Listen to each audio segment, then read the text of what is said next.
белсенді шаңырақ бірлестігінің басшысы Алмасбек Садырбайдың ұсталғанына 1 жыл болады. Басында бұл оның ісін АФН тергеді, енді қазір прокуратурада. Не үшін прокурорлар ол кісіні тергеп бітпей жатыр? Бұл сұрақты біздің пресса өкілі тұр осында. Сол кісілерге жазбаша жолдаңыздар, жауап береміз. Жоқ, біз сіздерге жазбаша өтініш жібергенбіз, бірақ бізде нақты бір толыққанды жауап келмей тұр. 1 жылға не үшін ол кісі бірнеше рет баққа ол туралы ақпарат шықты. Неге тергеп бітпей жатыр? Ол айыбы дәлелденбей жатқан жоқ па? Процессуалдық кодекске сәйкес өзіңізге мәлім тергеу әрекеті 2 ай.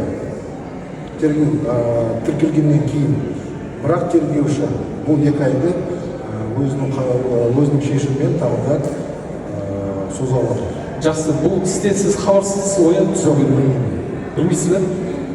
Жарайды. Бірақ бұл резонанссыз ғой негізі. Жақсы.